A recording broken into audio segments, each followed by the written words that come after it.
Imagine a young Alan Watts perched on the edge of a foggy English moor, notebook in hand, wrestling with the strict religious world he was born into and this dizzying new landscape of ideas he's just glimpsed.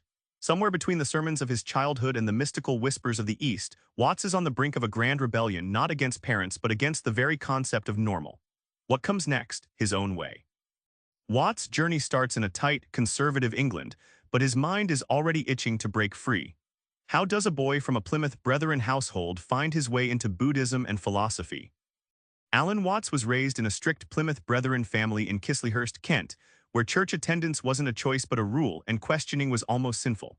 Yet even as a child, Watts puzzled over religious dogma, feeling more like an explorer lost in an ancient map than a faithful follower. His father's foreword reveals a boy whose curiosity was both a blessing and a headache.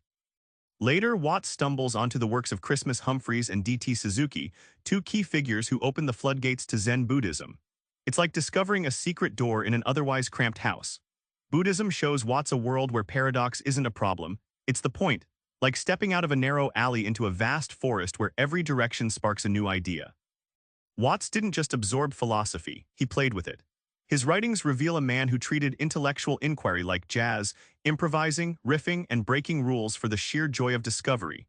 This playful rebellion turned philosophy into a vibrant, living thing rather than dusty dogma. Watts' life wasn't just books and quiet reflection. He dived headfirst into psychedelics, Hollywood, and wild gurus.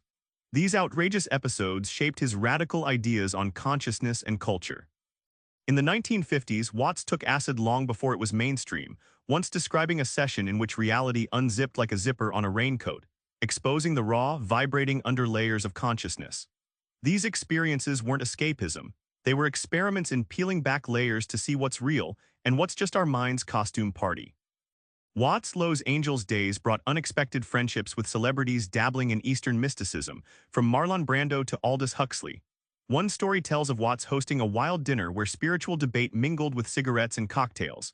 It was a circus of ideas and personas, showing Watts' knack for blending serious insight with playful irreverence. Through it all, Watts skewered Western culture mercilessly. He called out our obsession with control, progress, and doing the right thing as missing the point of life itself. It's like trying to charge a smartphone without plugging it in, frustratingly useless without understanding the basics of electricity, or in our case, consciousness. Watts didn't preach orthodox answers, he urged everyone to find their own weird. His life itself was a template for living unconventionally. Even as an established speaker, Watts refused to settle into predictable roles. He once stopped a lecture mid-sentence to smoke a cigarette and light up the room with a joke about spiritual cliches. It wasn't disrespect, it was a reminder that freedom starts with dropping the act. His eccentricity was a radical act of freedom. Watts believed spirituality wasn't about joining clubs or memorizing rules. Instead, it's about realizing your own nature, like a river that doesn't try to be a lake. This reframing pulled the rug out from under mindless religious rituals and made room for a deeply personal, living spirituality, one that adapts and flows. Inspiring generations, Watts' work is a blend of wit, wisdom, and wildness. His message, you don't need permission to be yourself or to think differently, that you can and should follow your own weird, isn't just a mantra, it's an invitation to dance with life on your own terms. Back on that foggy moor, young Watts stands with notebook full of questions, no answers yet but the courage to ask. That's the gift he leaves us, permission to wonder, to wander, and to carve out your own strange, beautiful path. So tonight, try this, pause, ask a big question about your life, then let the answer come in its own weird way. Subscribe for more book summaries like this one.